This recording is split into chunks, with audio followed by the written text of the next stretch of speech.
자, 그럼 직무교육을 바로 진행하도록 하겠습니다. 1강은 공동주택 관리자가 알아야 할 민형사 소송에 대하여 법무법인 산하 부대표이신 김일환 변호사님께서 강의해 주시겠습니다. 여러분 인사 박수 부탁드리겠습니다.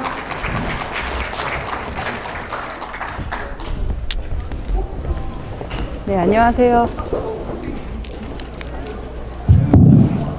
네, 안녕하십니까. 법무법인 산하의 부대표 변호사 김일환이라고 합니다. 반갑습니다.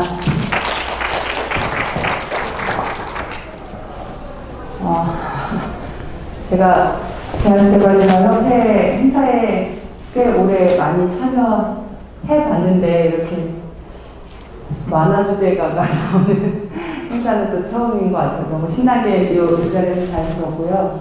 오늘 코로나 팬데믹 상황이 아직 종식되진 않았지만 일단 위드 코로나 시작하고 여러 어려움이 있는 상황에서도 열심히 준비하신 아주 큰 행사일 텐데 즐겁게 딱 이렇게 시작하시고 또 첫 순서로 이렇게 강의를 맡게 돼서 매우 영광입니다. 네. 비록 짧은 시간이지만 유익한 강의가 될 수 있도록 노력을 해보겠습니다. 네, 시작하겠습니다.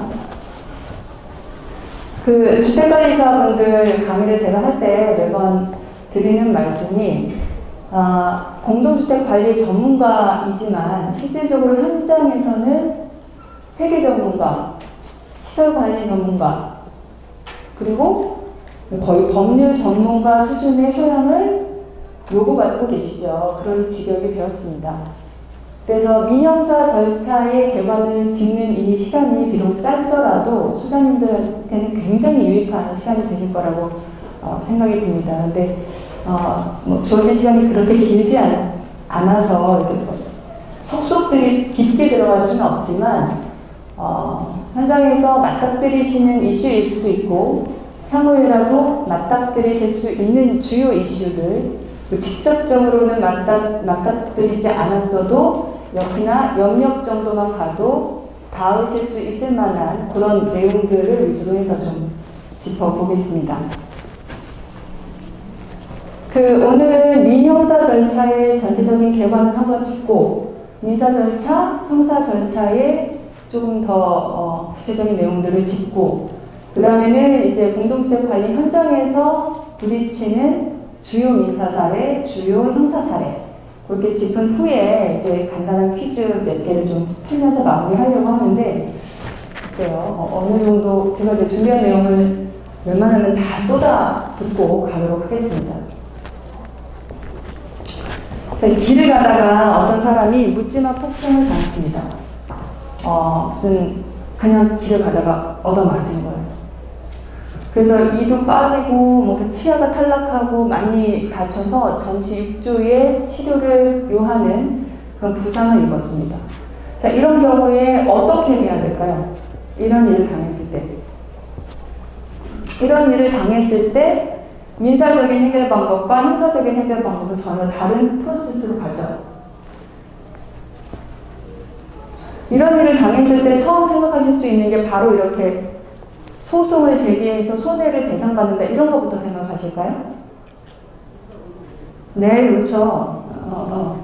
형사 고소까지 하지 않더라도 경찰 부르고 와서 사건을 인지하면 고소장까지 들이밀지 않더라도 사건이 시작이 되죠. 그런 것은 바로 형사적 해결입니다. 그거는 이제 국가의 형벌권을 가동시키는 절차인 것이죠.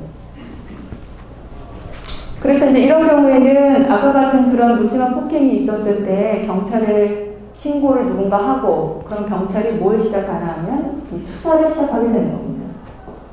수사라는 거는 범인이 누군지 발견하고 수색해서 찾고 뭐 신체를 구속한다든지 해서 이제 일단 어쨌든 잡는 거죠. 그리고 이 사람이 진짜 그런 나쁜 짓을 한 사람인지를 법원의 형사재판을 통해서 유죄 판결까지 이어지려면 증거를 수집해서 그걸 입증을 해야 합니다. 이 사람의 범죄 사실을요. 그런 과정을 바로 수사라고 하는 거죠. 경찰과 검찰에서 수사를 잘 해서 범인을 잡고 증거를 잘 수집해서 이 사람이 유죄인지 여부에 대한 재판을 받는 게 이제 이 공판 절차라고 하는 형사재판입니다. 민사소송에서 소송을 시작하는 그냥 원고가 소를 제기하면 민사소송이 시작되죠. 근데 형사재판을 시작할 수 있는 이 공소의 제기, 공적인 소송의 제기, 짧게 말하면 기소라고 하는 건 누구만 할 수 있나요? 검사만 할 수 있습니다. 예. 검사가 기소권을 독점하고 있죠, 우리나라에서는. 자, 그래서 아까 같은 그런 묻지마 폭행이 있었을 때 형사적으로 해결하는 방법은 이렇게 그냥 신고하면 나라가 시스템을 갖추고 있기 때문에 국가 형벌권이 가동하면 되는, 그래서 실질적으로 피해자는 이 형사사건의 뭐가 아니다, 당사자가 아니에요. 그래서 이제 제가 이제 고 이경숙 소장님 사건 아시죠? 네, 그 사건 피해자들을 저희가 했는데 그 사건 공판을 진행하면서 많이 느낀 건 이 범죄자를 잡고 범죄자를 처벌하기 위한 이 형사적 프로세스 안에서는 피해자의 자리가 없어요. 이제 법원에 가시면 재판부가 이렇게 있고 이렇게 좀 법대는 이렇게 높습니다. 그리고 이제 이쪽에 민사소송의 경우에 원고의 자리, 피고의 자리가 이렇게 마주보고 돼 있어요. 이 형사재판의 경우에는 법대가 이렇게 있으면 오른쪽에 공소를 제기한 검찰의 자리가 있고 이 왼쪽에는 피고인의 자리가 있는 거죠. 죄를 지었다고 의심받아서 기소가 된 피고인의 자리가 있습니다. 피고인 옆자리가 변호인의 자리고요. 그 피해자는 그럼 어디 있느냐? 피해자를 대변하는 것은 원래 검찰이죠. 네. 피해자가 이런 피해를 당해서 이 사람이 처벌을 받아야 된다라는 입장에서 이쪽에서 얘기해 주는 겁니다. 그런데 실질적으로 피해자의 모든 내용들을 다 진정으로 대변해 주는 게 뭐 검사가 그 사건 하나만 하는 게 아니지 않습니까? 피해자의 대리인은 앉을 자리가 이 양쪽에는 없습니다. 자, 그래서 어쨌든 이 피해자의 권익을 대변하기 위해서 수사 절차에서 피해자는 범인이 누군지, 이 범인이 얼마나 나쁜 짓을 저질렀는지, 그래서 그 정당한 처벌을 어떻게 받아야 되는지에 대한 얘기를 수사 절차, 형사 재판 절차에서 쏟아내는 거죠. 어떤 방식으로든. 그게 이제 형사적인 해결 방법입니다. 자, 이제 이런 경우에 이 사람이 잡혔을 때 뭐 CCTV를 봤더니 그 장면이 다 녹화가 돼서 증거가 다 있고 녹화 영상이 다 있고 목격자도 있고 이런 이제 증거도 다 금방 잘 수집이 되겠죠. 그래서 처벌을 받아요. 뭐 징역 얼마를 받든지 벌금 얼마를 받든지 이렇게. 근데 이 다쳐가지고 맞아서 다쳐가지고 뭐 치아가 탈락하고 입원해서 수술받고 하는 거에 대한 손해는 이 형사적 해결 방법으로는 구제가 되지 않죠. 뭐 벌금을 뭐 2천만 원 뭐 내라, 뭐 3천만 원을 내라 이렇게 나와도 그 돈이 피해자에게 갑니까? 그렇지 않습니다. 그런데 국가에 내는 자기의 벌이죠, 벌. 형벌 중에 하나예요, 벌금. 그래서 실질적으로 손해를 배상받아야 되는 부분은 민사적으로 해결을 해야 되는 거죠. 민사적으로 해결할 때는 존경하는 재판장님, 제가 길을 가다가 낯선 사람에게 이렇게 맞아서 2주간의 치료를 요하는 아주 끔찍한 피해를 입었습니다. 거기에 내가 들어간 손해가 이마이마합니다. 이거 좀 받아야 되겠습니다. 이런 식으로 손을 제기하는 거예요. 그런데 중요한 내용은 존경하는 재판장님 이런 말이 아니고 요건사실입니다. 요건사실. 이거는 이제 소장님들은 사실 제가 생각하기에는 그냥 일반적인 그 법률적 소양보다는 훨씬 높은 법률적 소양을 이미 갖고 계시죠. 뭐 친학관리비 같은 거에 대한 뭐 집행원은 확보는 이미 많이들 해보셨을 테니까. 그래서 법원이 내는 서면은 에세이처럼 글씨를 뭐 글을 잘 쓴다든가 하는 거하고 차원이 다르다는 건 이미 아시죠. 법원에서 판사가 관심이 있는 건 요건사실이라는 건 이미 아실 겁니다. 그래서 요건사실이 뭐고 그 요건사실을 그냥 믿어주세요 가지고는 안 된다는 것도 잘 아실 겁니다. 반드시 입증 방법으로 증거로 사실관계를 입증해야 되는 게 아주 중요하죠. 그래서 민사소송에서는 손해배상을 청구하는 기본적인 요건사실이 뭔지를 파악하셔서 그거에 집중해서 증거를 경기하면서 이제 소를 제기하고 진행을 하셔야 됩니다. 이런 경우에는 손해가 그럼 뭐냐? 아까 그냥 길 가다 얻어맞아서 치아가 탈락하고 한 달간 입원했다. 뭐 이런 사실관계라고 하면 우리나라에서 인정하는 손해는 세 가지죠. 하나는 적극적 손해, 소극적 손해, 정신적 손해. 적극적 손해라는 건 적극적으로 발생한 손해입니다. 내 주머니에서 돈이 나가는 거예요. 이 일 때문에. 이 일 때문에 내 주머니에서, 피해자의 주머니에서 나간 돈은 뭘까요? 치료비죠, 치료비. 소극적 손해는 이 일이 없었으면 내가 벌 수 있었던 거를 못 버는 거죠. 한 달간 누워있느라고 뭐 내가 그간 일을 못해서 돈을 못 벌었다고 하고 그런 일시손해가 소극적 손해에 해당합니다. 일평생 누구한테 맞아본 일도 없고 얼마나 끔찍했겠어요. 정신적으로 얼마나 타격이 컸겠습니까? 이게 뭐죠? 정신적 손해죠. 위자료라고 하는. 손해를 이렇게 세 가지로 구별하고 이 세 가지의 손해에 대해서는 발생시킨 가해자가 책임을 지도록 하고 있습니다. 이 손해가 발생했는지 손해액이 얼마인지는 누가 입증한다? 주장하는 사람이 입증해야 합니다. 네. 그래서 이런 일이 일어났을 때 민사적인 해결 프로세스와 형사적인 해결 프로세스가 전혀 다르고 각자의 지향하는 바가 있다. 이 둘은 중첩되는 부분도 있지만 전혀 다른 프로세스다라는 걸 뭐 사실 이미 아시는 내용일 텐데요. 한번 짚어봤습니다. 민사 절차에 대해서 간단하게 말씀을 좀 드리고 넘어가겠습니다. 5천만 원을 누군가에게 꿔줬습니다. 그리고 이제 그 사람이 잘 갚으면 변호사는 사실 필요가 없겠죠. 법원도 필요가 없을 거고요. 문제는 늘 생각과 달리 예정했던 변제 기일에 변제를 못하는 일이 늘 생긴다는 거죠. 변제를 못했을 때 채무자가 조금만 더 기다려주세요. 조금만 더 기다려주세요. 정말 조금만 더 기다려주면 다 갚을 수 있습니다.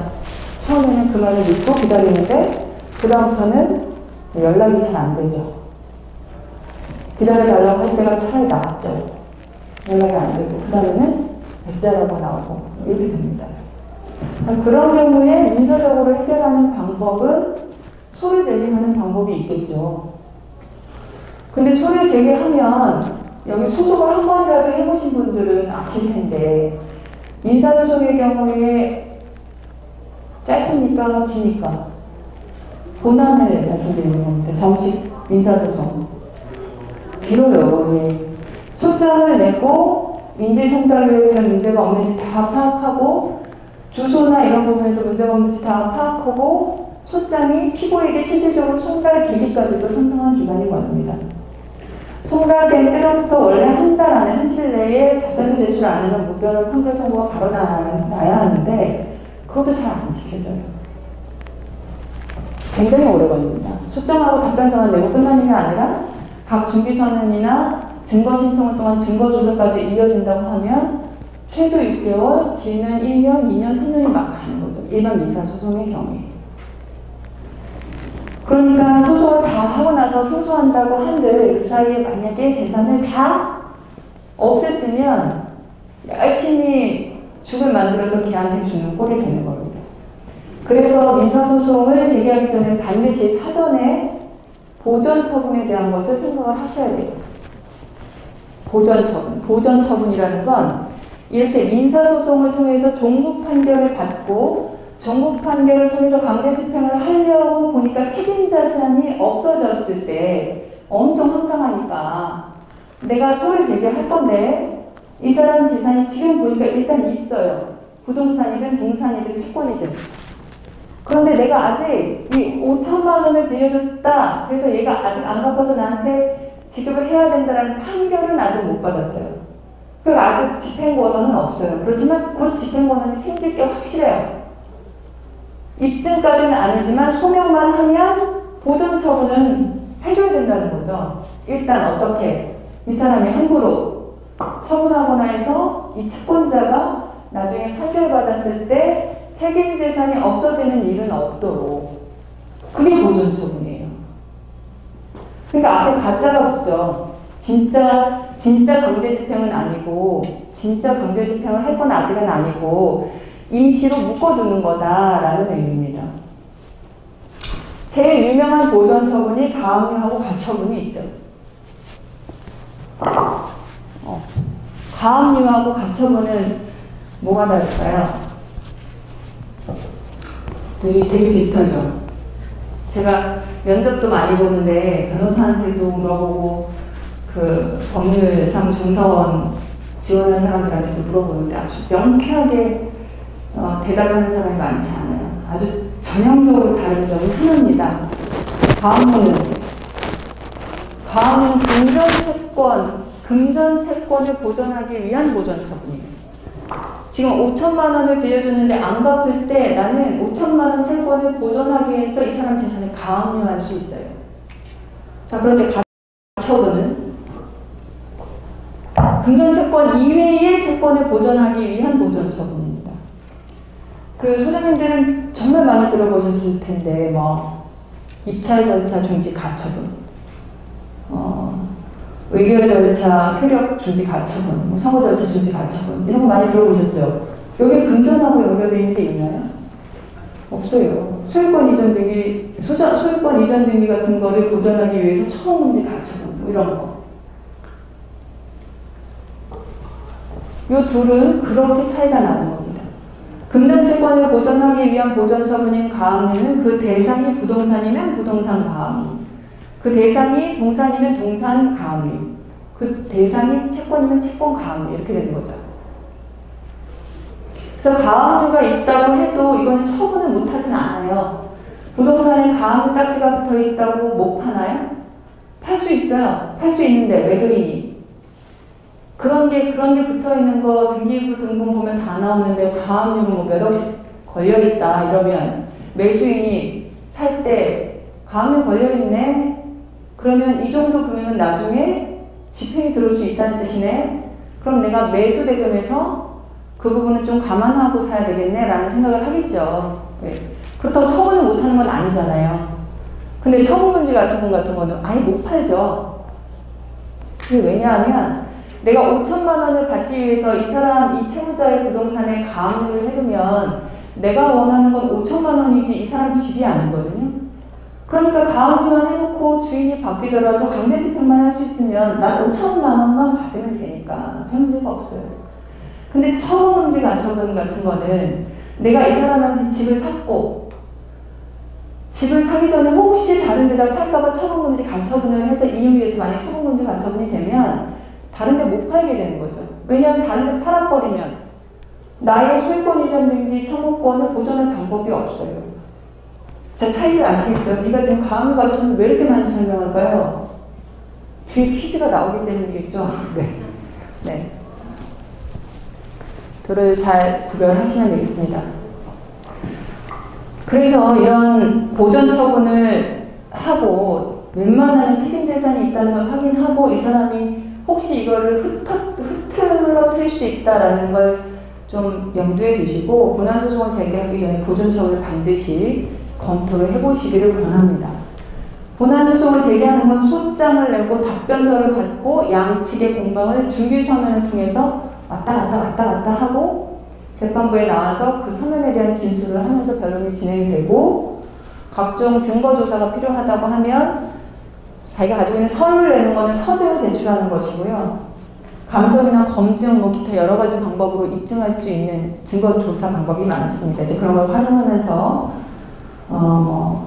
여러 가지가 있어요. 검증, 감정, 증인 신문, 문서성부 촉탁, 문서 제출 명령 이런 여러 가지 방법을 활용해서 내가 원하는 사실관계를 입증하는 방법을 통해서 이제 소송이 진행이 됩니다.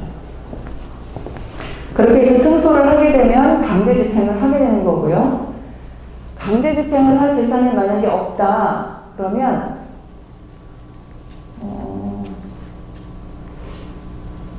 뭔가 만약에 그런 게 없다고 하면 책임 재산이 없다고 하면 그냥 끝나나요? 그냥 끝나는 건 아니고요. 어떤 방법이 있냐면 재산 혹시 못 찾아서 그러나 해서 재산 명시 신청도 하고 재산 조회 신청도 하고 해서 책임 재산을 싹 다 털어봅니다. 근데 그런 것도 만약에 드러나지 않는다면 이 괘씸한 채무자를 이미 집행권한이 나왔다는 건, 즉 확정 판결이 나왔다는 건 이 사람이 빚을 져놓고 갚지 않았다는 건 확인이 됐잖아요. 채무 불이행자가 확실하다. 채무 불이행자 빙재 신청해서 채무 불이행자 명부에 일단 올리게 됩니다. 채무 불이행자 명부에 이제 올라가게 되면 신용에 문제가 생기겠죠, 채무자가. 그런 방법으로 압박해서 뭐 어떻게 해서든지 빚을 갚는 예가 있기는 해요. 그러니까 최후의 수단으로는 강제집행이 안 됐을 때의 최후 절차가 또 있다. 네, 형사 절차 시간이 벌써 2시 5분이라 제가 2시 20분까지 해야 되죠? 네, 최대한 빨리 해볼게요. 네. 자, 형사 절차. 수사 개시하고 임의 수사하고 강제 수사하는 거는 무슨 차이인지 아시죠? 이 임의 수사는 상대방이 거부할 수 있지만 강제 수사는 영장 같은 걸 받아서 압수수색하고 체포하고 구금하는 그런 걸 다 동원할 수 있다는 겁니다. 이 법원의 형벌권을 가중시키기 위한 수사 절차니까 이게 가능하고, 기소는 아까 말씀드렸던 것처럼 형사재판의 시작은 공판을 시작할 수 있는 이 공소의 제기는 검사만 할 수 있다. 들어되어 있다. 그렇게 시작된 검찰의 공소 제기로 시작된 재판을 공판, 형사재판이라고 하고요. 이 형사재판은 이상하네. 지금 제가 자, 형사재판은 형사재판점에 한 번 가보신 분. 너무 진짜 여기 다 젠틀하시구나. 그냥 뭐 방청도 안 해보셨나요? 형사재판을 처음 가시면 첫 공판기일에 인정신문을 해요. 피고인 이름 뭐 맞냐, 뭐 주소 이거 맞냐, 뭐 이렇게 혹시 주소 변경되면 알려야 된다, 뭐 이런 얘기를 재판장이 인정신문이라고 하고, 검찰이 공소장을 낭독하죠. 피고인 뭐는 무슨 죄를 지어서 이렇게 공소를 제기하게 됐다고 낭독해요. 그 다음에 피고인은 죄의 인부를 하죠. 죄의 인부, 인정하는지 부인하는지. 죄 인정하면 첫 기일에 끝날 수도 있어요. 피고인의 태세는 딱 하나거든요. 죄를 인정하면, 유죄 인정을 하면. 잘못 저지른 거 맞고요. 정말 잘못했습니다. 조금만 봐주세요. 피해자한테 변제도 했습니다. 다시는 안 그러겠습니다. 저는 초범이고요. 제가 만약에 구속돼서 형사를 하잖아요. 그럼 저의 늙으신 부모님과 어린 처자식을 먹여 살릴 방법이 없다. 이런 거는 이제 읍소하면서 최대한 형을 줄이는, 약한 형으로 가는, 양형에 참작할 만한 사유를 변론을 통해서 어필하는, 이게 이제 기본 태세죠. 그러니까 인정신문에서 유죄를 인정하면 증거인부 절차에서도 크게 다툴 게 없어요. 형사재판에서는 검찰에서 아까 수사를 시작해서 고소가 됐든 인지가 됐든 어쨌든 사건을 인지해서 사건을 입건을 해서 수사 절차를 강제수사 방식, 임의수사 방식을 다 탈탈탈탈 해서 범인을 누군지 확정하고 그 범인이 이 죄를 저질렀다는 수많은 증거들을 다 수집해서 형사재판을 시작하는 거잖아요. 그러니까 사실 이 공판은 검찰과 피고인의 입장이, 그러니까 힘의 균형이랄까요? 그게 어느 쪽이 훨씬 기울어져 있는 건가요? 사실상 이 재판은 일반 민사소송과 달리 여기는 국가잖아요. 국가고 강제수사 방법도 있고 엄청 이쪽에 유리하게 기울어져 있는 재판입니다. 사실상. 그러니까 재판부가 만약에 이렇게 엄청나게 기울어져 있는 재판에 검찰이 온갖 방법을 동원해서 오랜 기간 동안 축적한 증거들을 바로 판사한테 보일 수 있다고 하면, 첫 기일에 이미 그 증거 기록을 다 봤다고 하면, 아무리 중립적으로 판단하려고 하는 판사도 사람인데 어떤 마음이 들까요? 시작하기 전에 이 새끼 나쁜 새끼 아니야? 이런 생각이 들지 않겠어요?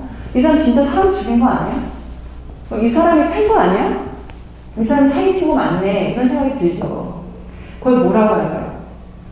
그걸 예단이라고 합니다.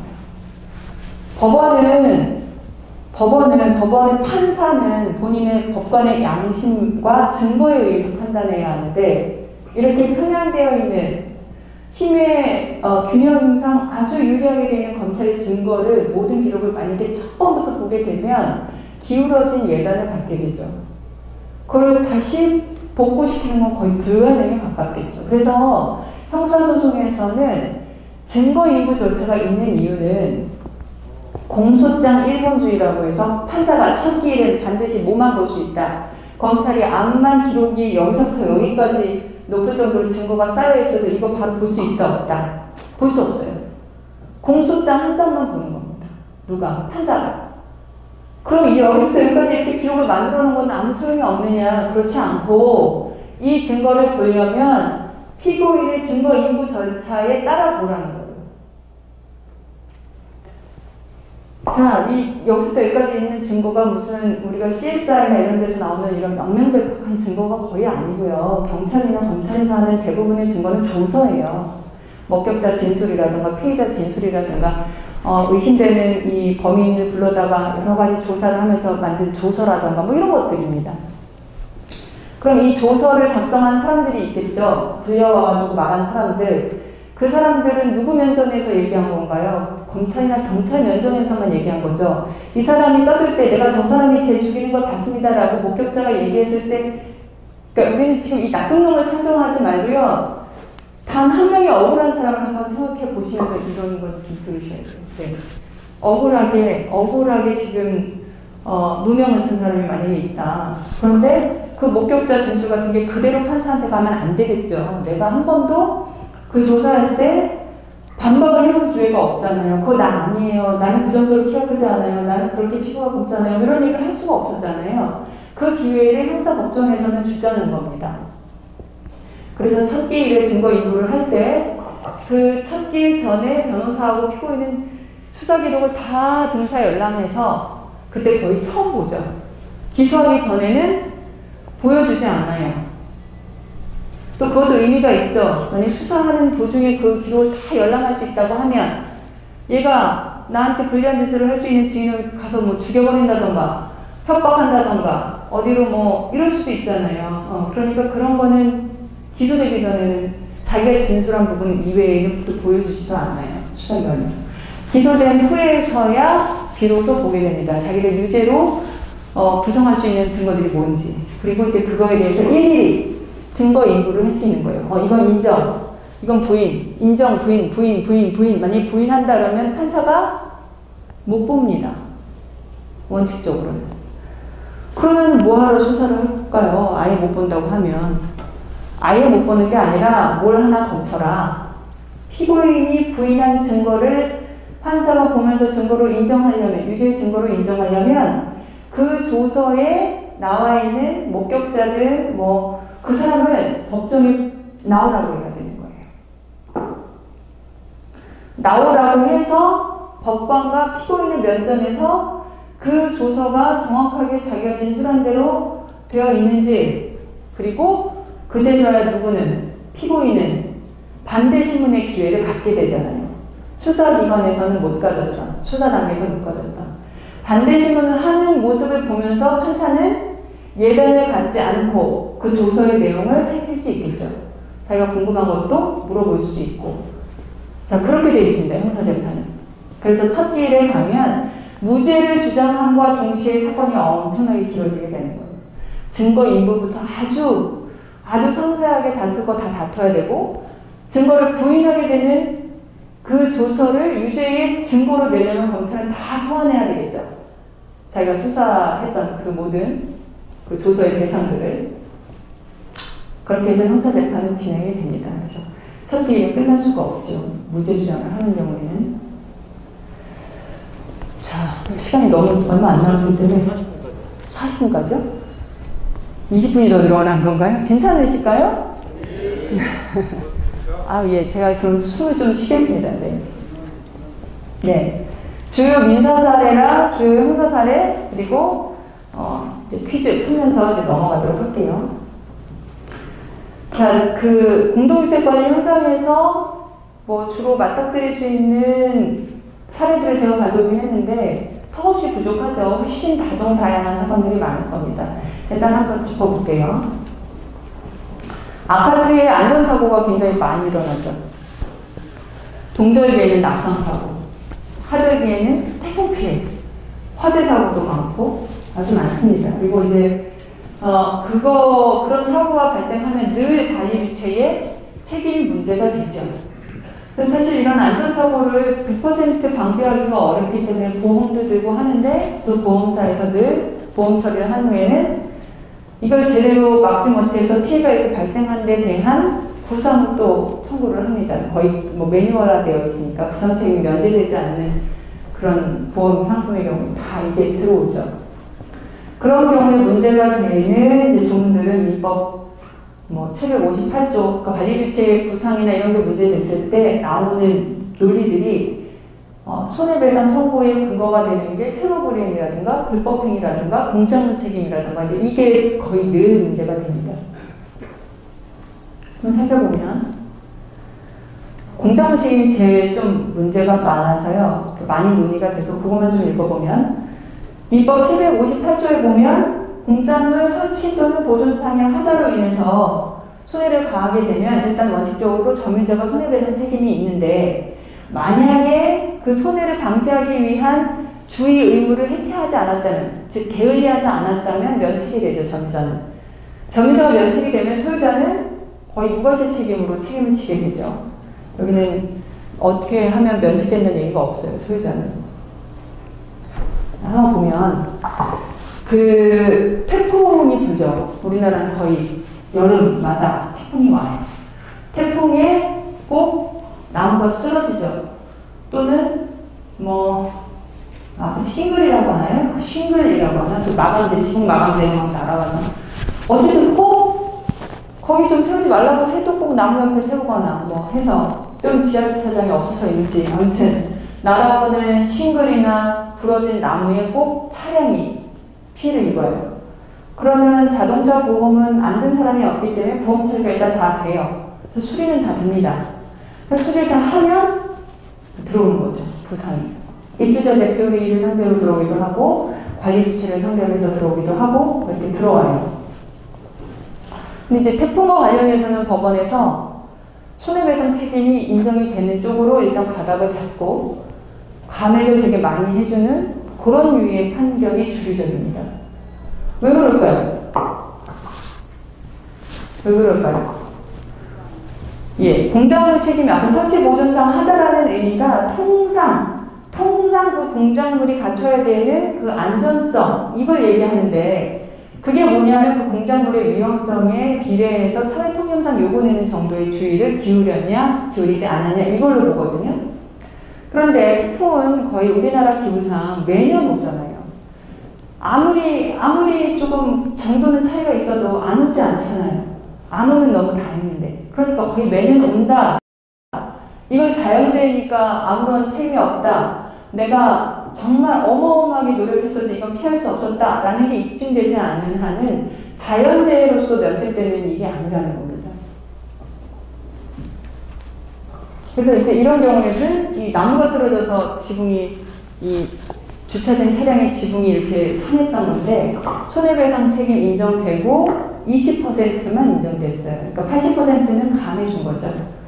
이게 어마어마한 등급의 슈퍼 태풍이었고 거기 세우지 말라고 방송했는데도 그 굳이 거기다 세운 거 이런 거 감안해서 20%가 아니고 90%를 날렸네요. 10%로 제한했습니다. 그 지붕 마감재 날아가는 거는 20%로 제한을 했었고요. 네. 그러니까 태풍 부분은 그렇게 좀 아셔야 될 것 같아요. 이거는 제가 직접 진행했던 사건인데 굉장히 열심히 했던 사건이라 좀 기억이 많이 나는데요. 그 소장님이 너무 좀 마음이 쓰여가지고 더 열심히 했던 것 같아요. 이게 관리 주체가 위탁관리인 경우에는 위탁관리 회사잖아요. 근데 이제 낙상사고로 여기 사망을 했어요. 그 입주민 한 명이. 동절기에 12월에 엄청 추운 날 어쨌든 새벽에 쓰러졌고 뇌수술을 했는데 회복하지 못하고 사망했습니다. 그러니까 이제 유족들이 와이프하고 아들들이었는데 관리 주체, 그러니까 위탁관리 회사를 상대로 해서 손해배상 청구 소송이 들어왔어요. 이 사람이 그렇게 나이가 50대 중반이었나 그랬기 때문에 일시손해도 상당히 컸고 금액도 좀 컸어요. 그리고 유족이 3명이다 보니까 거의 1억 가까이 그 수가가 돼 있었어요. 근데 위탁관리 회사가 자기가 피고인데도 불구하고 별로 사건에 관심이 없고 소장님은 이제 엄청 이제 당신 발 되게 불이 떨어진 상태로 엄청 상담도 하고 사건 진행할 때마다 이제 그때 이제 제가 많이 느꼈죠. 이게 피고는 위탁관리 회사인데 이게 소장님 사건이구나. 위탁관리 회사는 만약에 저도 그냥 구성할 생각밖에 안 하는구나 소장님한테 이런 생각이 좀 들어서 특히 더 열심히 했는데 이게 1, 2시즌 다 저희가 이겼어요. 이런 사건의 경우 특히 사망을 했는데 아까처럼 손해배상 책임 인정하고 90%를 날리더라도 80%를 날리더라도 책임은 일단 있다라고 하는 게 많거든요. 근데 거의 그런 경향에서 청구 기각을 또 항소심은 항소 기각을 다 받았던 케이스인데 요체는 사실 원칙에 따른 거였습니다. 소장님들 아파트 사고 날 때 사고 나라 하고 계시나요? 그런 사람이 어디 있겠어요? 주의 의무라는 게 선량한 관리자로서의 주의 의무죠. 절대 사고가 안 날 만한 주의 의무인가요? 그거 불가능하죠. 상대적 안전성이지 절대적 안전성을 요구할 수 없습니다. 왜냐하면 우리는 수천만 원을 받나요 지금? 매달? 나 받는 월급 뻔하고 내가 활용할 수 있는 인력 뻔하고 내가 뿌릴 수 있는 영업하시면 뻔하고 그 사건 동작일 때 낙상사고 빙판 때 낙상사고 안 일으키려면 방법은 딱 하나예요. 바닥에 못 깔면 되나요? 네, 온열기 같은 거 깔라고요 바닥에. 수천만 원이 수억이 수십억이 들어도 그렇게 깔면 빙판길은 없겠죠. 그거 왜 안 하죠? 물적으로 그런 설계를 할 수 있는 재원이 없어서 안 하는 거 아닙니까 이때가 아파트가. 그거를 불가능한 절대적 안전성을 요구할 수 있나요? 관리주체한테? 그러니까 아까 공정을 하자 마찬가지로 선량한 관리자로서의 조의 의무를 다했는지 여부가 관건이고 그거를 게을리하지 않았다고 하면 원고청구 기각이 나온 게 맞죠. 이 사건의 경우는 1심에서 청구 기각이 나오니까 엄청 원고가 놀라가지고 항소하면서 그 경비 119 신고했던 경비 불러서 증언도 듣고 뭐 2심에서는 증인신문까지 하고 뭐 다 했어요. 빙판이냐 아니냐부터 더 열심히 엄청 다퉜었거든요. 근데 빙판이었다 하더라도 이 사건의 경우에는 그 경비원이 그 경비원들은 저기가 있죠. 휴게시간에 들어와서 새벽 4시까지 쉬고 새벽 5시에는 교대인지 뭐 그런 분이었어요. 근데 교대하러 나갈 분이니까 즉 퇴근하려고 나오던 분이 내가 들어갔을 때는 미끄럽지 않던 바닥이 진흙개비가 떨어지면서 조금 미끄러우니까 퇴근하지 않고 초소로 갔어요. 초소로 가서 영업부심을 뿌리다가 이 사람을 발견했어요. 새벽 5시에. 이보다 더 어떻게 하죠? 이보다 더 어떻게 하죠? 라는 말이 먹힐 정도잖아요. 이 케이스는. 그래서 기각이 된 겁니다. 자, 그 다음에 위탁관리 계약 해지 자유가 있다라는 얘기가 늘 많았는데 이거는 위탁관리 계약의 법적 성질은 위임이라고 보고 민법상 위임에는 상호 해지 자유 규정이 있어요. 언제든지 해지할 수 있습니다. 당사자는. 입주자 대표회의도 해지할 수 있고 관리업체도 해지할 수 있어요. 되게 공평해 보이죠. 이 근거는 위임이라는 건 내가 일을 맡기는 건데 내 일을 다른 사람에게 맡기는 것이라서 신뢰관계가 무엇보다도 중요하고 이 신뢰관계가 만약에 끝나는 어떤 사유가 있으면 얼마든지 그 위임했던 그 일을 거둬들일 수 있어야 한다라는 게 이제 근거예요. 그런데 이게 강행 규정이냐 임의 규정이다. 임의 규정이라는 건 당사자가 약정을 얼마든지 배제할 수 있는 게 임의 규정이잖아요. 그러니까 이게 기본이거든요. 이것도 위임에 민법상 위임 규정에 상해지 자유가 있기는 한데 이 해지의 자유는 얼마든지 배제할 수 있는 임의 규정이다라는 게 최근에서야 위탁관리 계약의 해지 관련해서 문제가 돼서 이게 받아들여졌어요. 이런 사건의 경우에는 대부분 분명히 상호해지의 자유가 있다고 하는데 반드시 해지하는 쪽은 주택관리업자가 해지하는 경우는 단 한 번도 못 봤어요. 늘 위탁관리 계약 기간 내에 입주자 대표회의가 바뀌었든 뭐가 좀 화가 났든 뭐 어떤 사유든 이제 꼬투리를 잡아서 문제 제기를 하기 시작하고 계약 기간 도중에 윗선 관리 계약을 해지 통보를 하죠. 그럼 이제 관리업체는 이거는 부당하고 불법의 계약 해지 통보다, 계약 해지다라고 이제 다투죠. 다투면 입주 대표회의는 네가 이거 저거 다 못해서 해지할 수밖에 없어. 사유가 있는 해지다. 여기서 말하는 이 적법한 사유가 있는 해지라는 건 채무불이행을 얘기하는 거예요. 윗사 관리 업자로서 이러한 의무가 있는데 이걸 다 게을리해서 채무불이행이니까 정당한 해지야 라고 주장을 하고, 만약에 그게 먹히지 않더라도 최후의 보루로 그래? 채무불이행이 아니래? 그걸로는 해지할 수 없대? 그러면 나 민법 691조에 임의해지자유로 해지할 거야. 이렇게 하는 거예요. 어쨌든 해지는 할 수 있는. 물론 해지하면 상대방한테 불리한 시기에 해지하는 경우에는 배상을 하도록 되어 있는데 배상까지 이어지지 않는 경우가 훨씬 많았어요. 그런데 법원에서는 이 입주자 대표회의가 얘기하는 채무불이행 사유는 인정할 수 없고 임의해지도 약정으로 배제가 가능한데 윗사관리 계약을 보니까 해지 사유가 명기되어 있고 그 이외의 사유는 해지할 수 없고 막 그렇게 함부로 일방적 해지를 하는 경우에 손해배상하도록 돼 있고 이런 규정의 내용을 보면 임의로 해지를 할 수 있다라는 규정, 민법상 규정을 배제하는 약정으로 충분히 볼 수 있다라고 봤어요. 그래서 윗사관리 계약에 이 임의해지할 수 없도록 잘 규정한다면 이제는 이 입주자 대표회의의 일방적인 계약 해지에서 좀 다퉈볼 만하다. 이렇게 바뀌어 있습니다. 자, 이제 소장님이 한 10년 동안 건축하던 이 아파트에서 7년차, 8년차, 9년차, 10년차에 이제 막 징계를 받아요. 한 번은 견책, 그 다음에는 감봉, 그리고 이제 그 다음에는 징계 해고가 됐어요. 그러니까 이제 소장님이 너무 억울해서 입주자 대표회의를 이제 자치관이었던 것 같아요. 입주자 대표회의를 상대로 해서 이거 부당해고다.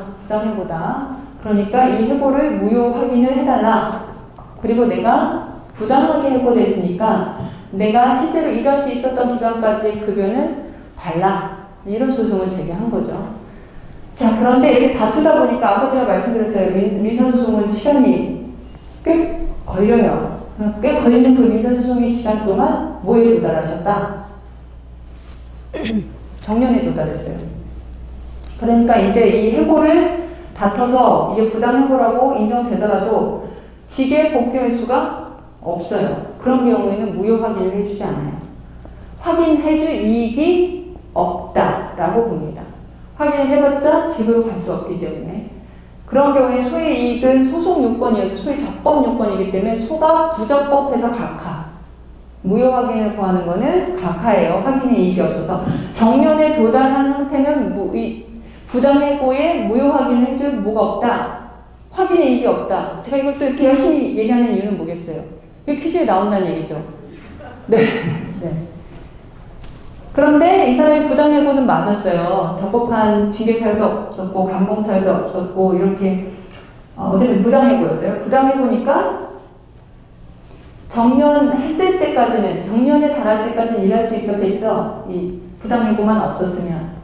그러니까 그 기간 동안에 급여하고 감봉할 만한 사유도 없었어요. 그러면 부당하게 감봉된 급여 삭감분하고 그거는 배상해야 되겠죠. 손해배상하도록 이렇게 판단을 받았습니다. 이제 이것도 많이들 얘기하시죠. 워낙에 사업을 많이 하시니까 입찰도 많이 하시고 낙찰했다가 낙찰자를 바꾸는 이런 데서도 분쟁이 굉장히 많죠. 그런데 이 낙찰의 경우에는 우리가 계약을 체결할 때 청약을 하고 상대방이 승낙을 하면 계약이 체결되죠. 그때는 구속력이 생깁니다. 계약이라는 거는 약속은 헌신짝처럼 버릴 수 있을지 몰라도 계약은 반드시 지켜져야 한다. 만약에 지키지 않게 되면 배상 등의 문제가 생긴다. 그게 구속력이지 않습니까? 입찰의 경우에는 입찰을 공고하는 건 청약해봐 라고 유인하는 거예요. 청약의 유인.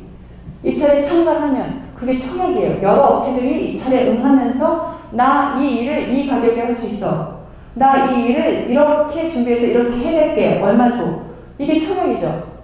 그럼 이주자 대표회의에서 사업자 선정을 하지 않습니까? 관리주체도 사업자 선정을 하지 않습니까?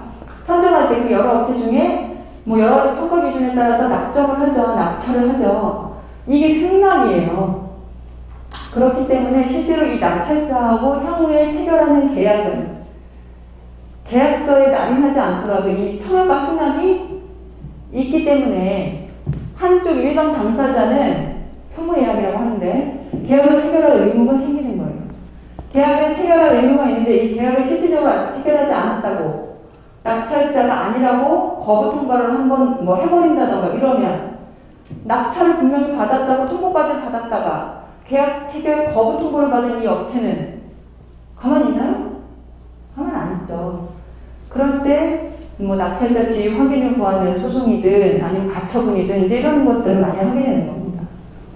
뭐 이 사건의 경우에는 법원에서 이 업체는 5억을 달라. 내가 이거 낙찰자 지위를 부당하게 날림으로써 5억을 손해를 봤다라는 소송이었는데 뭐 일단 인정된다. 부당하게 계약 체결 거부를 했다. 그런데 금액은 손해는 네가 주장하는 5억 전체는 아니고 입찰 보증금으로 냈던 금액 상당으로 충분한 것 같다. 어쨌든 인정을 해준 거예요. 자, 형사 사례. 그 현장에서 많이들 겪는 건 업무방해, 명예훼손, 모욕, 폭행, 상해, 뭐 문서 은닉 등등의 손괴, 그리고 하나가 더 있었는데, 네, 숙명회의. 뭐 이런 정도가 가장 문제가 되죠. 그래서 그걸 좀 위주로 뽑아봤는데요. 업무방해를 보면 위력, 그 앞에 313조의 방법이라고 되어 있는데 이거 뭐죠? 위계, 허위사실 유포. 그러니까 업무방해는 허위사실을 유포해서 또는 위계, 뭐 거짓말 같은 걸 해서 아니면 위력 이런 걸 통해서 사람의 업무를 방해할 때 성립을 하는 겁니다. 그러니까 이 형사적으로 문제가 되는 제가 말씀드렸던 명예훼손이나 모욕이나 뭐 여러 가지 범죄들은 죄형 법정주의라고 해서 형법이나 관련 관련 형사특별법 같은 것에 아주 정확하게 이 구성 요건이라고 하거든요. 이 구성 요건이 아주 정확하게 다 규정되어 있고 그거에 정확하게 맞아 들어가야 구성 요건에 해당해야 범죄로 이루어지는 거예요. 구성 요건에 다 해당하더라도 또 이게 위법해야 돼요. 정당방위나 정당행위나 긴급피난이나 뭐 피해자 상당이라든가 이런 위법성이 없어지는 사유에 해당하는 게 하나도 없어야 돼요. 구성 요건에 해당하고 위법해야 되고 또 이 죄를 저지른 사람이 책임 능력도 있어야 돼요. 정신병자라든가 너무 형사 미성년자라든가 하는 경우에는 죄를 저질렀어도 형사적인 처벌을 할 수가 없는, 그러니까 이 세 가지 요건을 다 갖춰야 형사적으로 죄책을 물을 수가 있습니다. 자, 이번에 이제 입주자 대표회의에서 어떤 사업을 하는데 동의서를 각 그 세대 안에다 넣은 거예요. 근데 이제 회장이라는 소장님이 이거를 다 회수한 거예요. 업무방해죄로 기소가 됐고 이게 위력이냐 빼간 게 문제가 됐는데 법원에서는 일단 인정을 했고 벌금형이 나왔어요. 근데 사실 이 세대함에 꽂힌 이 뭐 문건을 가져가는 건 꼭 업무방해가 아니라도 문서은닉도 문제가 될 수 있고요. 절도가 문제가 될 수도 있고 이게 재물인지 여부에 대해서는 조금 뭐 논란이 있을 수 있겠습니다만 어쨌든 세대함에 꽂히는 순간 이건 누구 거다. 그 세대 거다. 함부로 빼면 안 됩니다. 네. 네, 상해, 폭행, 뭐 이것도 굉장히 많이 문제가 되죠. 상해랑 폭행의 차이는 뭘까요? 폭행은 유형력의 행사로 상대방을 때리는 이제 폭행인 거고 상처가 나면 상해인 거예요. 상처가 나는지 여부에 따라서 상해하고 폭행이 나뉩니다. 그래서 막 진단서를 받는 거죠. 2주라도. 그럼 이제 상해가 되니까. 폭행이면 반의사 불거리여서 피해자 명시한 의사에 반해서는 처벌할 수 없지만 상해가 되면 아무리 합의하고 뭐 처벌불원 같은 걸 내서 해도 수사가 진행하거나 공소가 제기되는 걸 막을 방법은 없어요. 공식적으로는. 네, 상해의 경우는. 뭐 양형에 반드시 뭐 참작은 할 수 있겠습니다만. 이건 뭐, 예. 이 사람은 동 대표 선거를 그러니까 임원 선거를 진행하고 있는데 전임 회장이 비리를 막 적은 이런 거를 좀 게시하겠다고 소장님을 찾아온 거죠. 근데 소장님이 이 안내문이 뭐 선거 절차와 관련한 근거 규정을 대면서 이렇게 후보 비방이나 이런 거 하면 안 된다라는 규정에 근거해서 거부를 하니까 이제 뭐 이런 욕설을 하고 어깨에 밀쳐서 폭행을 한 거예요. 다행히 소장님은 진단서는 안 받으셨나 봐요. 그래서 폭행으로 기소가 됐고 폭행죄로 벌금 50만 원을 받았습니다. 좀 재미있는 판결인데 우리가 명예훼손은 사실적시 명예훼손, 허위사실적시 명예훼손 이렇게 나뉘잖아요. 사실을 말해도 명예를 훼손할 만한 걸 하면 공공연하게 하면 그 형사처벌 받을 수 있는 범죄예요. 근데 이제 이 사건의 경우에는 이런 말들을 한 거죠.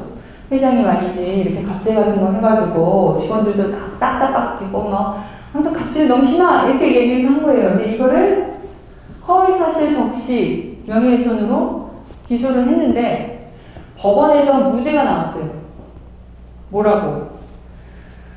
검찰이 공소를 제기한 죄명은 허위사실을 적시해서 명예를 훼손했다는 것인데 이 사람이 정말 갑질하고 폭언하고 해서 직원들이 바뀌고 동대표들이 사퇴했는지 여부에 대해서 이게 진짜 허위사실인지가 명명백백하게 돼야 이게 유죄를 삼을 수 있는데 그 정도로 입증되지 않았다. 검찰이 그 정도로 입증하지 않았다고 문제예요.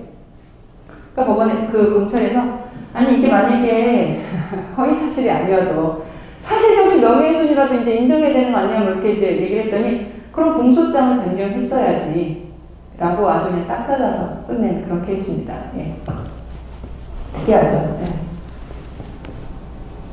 자, 송계도 많이들 나오는데 이제 뭐 이런 현수막을 찢어버리고 싶죠. 사실 이런 거 나오면 짜증나고. 그리고 이제 보니까 공동주택관리법령이나 규약에도 이렇게 허가받지 않거나 절차에 따른 걸 안 하고 말하자면 위법한 게시물이 있으면 조치할 수 있도록 되어 있는데 그냥 쫙 찢어버리는 게 좋지 않냐 이런 생각이 막 들죠. 그러시면 안 된다는 거죠. 법원에서는 일단 문서 손괴죄가 성립할 수 있어요. 임의로 제거하면 임의로 절단해서 제거하면 문제될 소지가 있습니다. 물론 이거 게시한 사람이 문제 제기하지 않으면 위험무효 없어지는 건데 문제될 수 있어요. 법원에서 얘기하는 이 내용은 관리법령이나 규약에 이런 걸 게시하기 위한 절차를 규정하고 있고 위반했을 때 조처하도록 되어 있지만 그 조처가 마음대로 제거하라는 뜻이 아니라 철거를 요청하고 철거 요청해도 그게 안 될 때는 법원을 통해서 제거할 수 있는 절차들이 있거든요. 강제 집행 같은 걸로 아주 오래 걸리는 그런 걸로 하라는 얘기예요. 제가 이게 말하면서도 그냥 없애버리고 싶죠, 사실. 다른 방법으로 구제를 받으라 이런 의미입니다.